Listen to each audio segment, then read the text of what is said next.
बिस्मिल्लाहिर्रहमानिर्रहीम। अस्सलाम वालेकुम व्यूअर्स, प्रोग्राम में खुश आमदीद। मैं हूँ हैदर हयात खान। कल पाकिस्तान पीपल्स पार्टी का यौम तासीस था। कोयटा में पाकिस्तान पीपल्स पार्टी ने एक जलसा किया और उस जलसे के अंदर यकीनी तौर पर जो निगाहें थी सबकी वो बिलावल भुट्टो जरदारी साहब और आसिफ अली जरदारी साहब पर थी, क्योंकि गुज़िश्ता दिनों आसिफ अली जरदारी साहब ने एक इंटरव्यू के अंदर बिलावल भुट्टो साहब के बारे में जो बातें की थी, उसके बाद सब देख रहे थे, सोच रहे थे कि क्या होगा इस जलसे के अंदर और किस तरीके की बातें की जाएंगी। सोफर फैमिली के अंदर कोई रिफ्ट तो नज़र नहीं आई जलसे के अंदर, जिस तरह खिताब किया बिलावल साहब ने और आसिफ अली जरदारी साहब ने। लेकिन सरप्राइजिंगली बिलावल भुट्टो जरदारी साहब गुज़िश्ता काफ़ी अरसे से जिस बयानिए के ऊपर चल रहे थे वहाँ से हमें थोड़े से शिफ्ट होते नजर आए।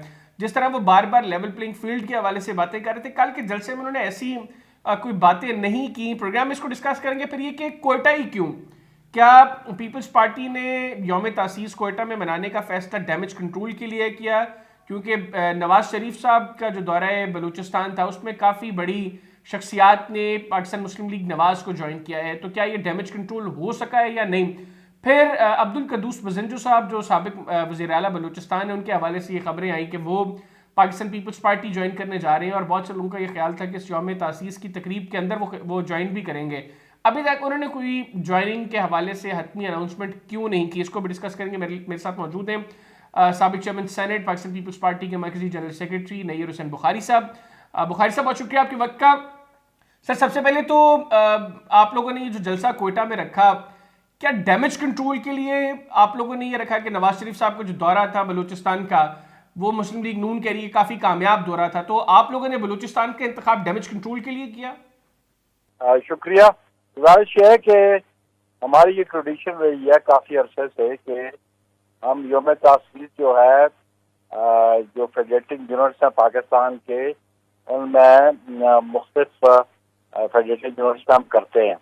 हमने आज़ाद कश्मीर में भी किया, हमने KPK में भी किया होगा, हमने पिंडी में किया और यौम तासीस कराची में भी होता रहा।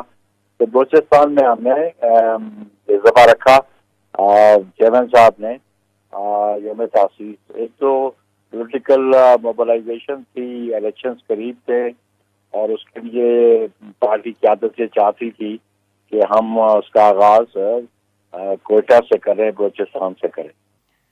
अच्छा बुखारी साहब, ये बताइएगा, कल के जलसे में यकीनी तौर पर सबकी नज़रें थी बिलावल भुट्टो जरदारी साहब और आसिफ अली जरदारी साहब पर। जो इंटरव्यू दिया था जरदारी साहब ने जिसमें बिलावल भुट्टो साहब के हवाले से उन्होंने कुछ बातें की।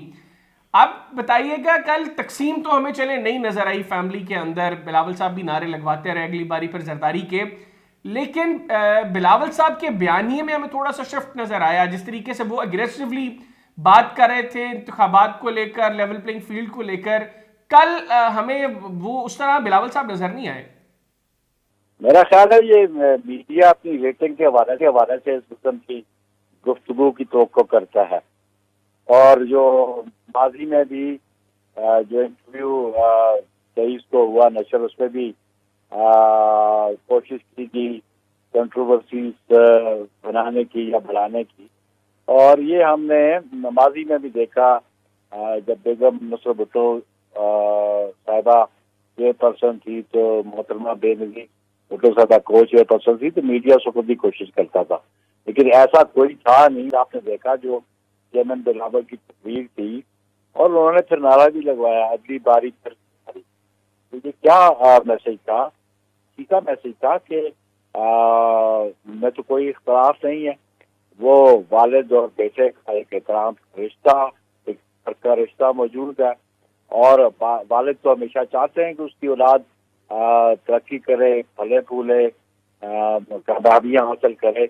और आपने कहा तनकीद, तो आज हमारा यौम तासीस था, उसके हवाले से चेयरमैन बिलावल ने अपनी जमात का प्रोग्राम दिया, मुस्तकबिल का प्रोग्राम दिया कि हम यूथ के लिए क्या करना चाहते हैं, हम मेहनत कशों के लिए क्या करना चाहते हैं, हम मेडिकल फैसिलिटीज क्या देना चाहते हैं।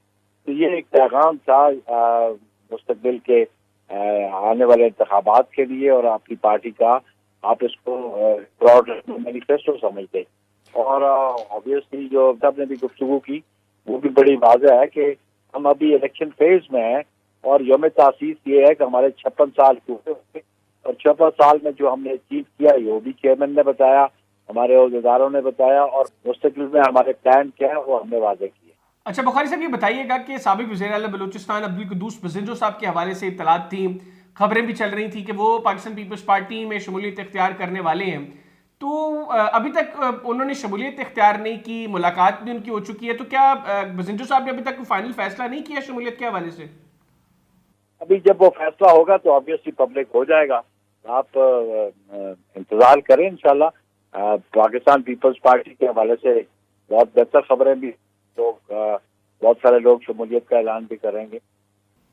یعنی پھر بزنجو صاحب نے ابھی پاکستان پیپلز پارٹی جوائن کرنے کا باقاعدہ فائنل فیصلہ نہیں کیا؟ یہ گفتگو شریف تو پولیٹیکل لیڈرشپ سے جاری رہتی ہے نا جی. تو آبویسلی صرف بزنجو صاحب نہیں، ہم نے تو اس سلسلے میں کمیٹیز بنا دی ہیں جی. تو وہ کمیٹیز جو ہیں وہ اس پہ کام کر رہی ہیں. پچھلے دنوں ایک کمیٹی بنی ہوئی ہے، بلوچستان کی ہماری کمیٹی علیحدہ ہے، اس کے لیے ایک علیحدہ بنی ہے. سینٹرل پنجاب کے لیے علیحدہ ہے، اس کے کنوینرز ہیں. تو ہم اس پروسیس میں ہیں یہ تو پولیٹیکل پروسیس ہے جو کنٹینیوئنگ پروسیس ہے. بالکل ٹھیک، بہت شکریہ نیر حسین بخاری صاحب، آپ نے پروگرام کے لیے خصوصی طور پر وقت نکالا. ناظرین، پاکستان پیپلز پارٹی کے سینئر رہنما اور پارٹی کے جنرل سیکریٹری اور سابق چیئرمین سینٹ نیر حسین بخاری صاحب ہمارے ساتھ موجود تھے. ان کی گفتگو آپ نے سنی. آج کے پروگرام سے مجھے اور میری ٹیم کو اجازت دیجیے. اللہ حافظ. پاکستان زندہ باد.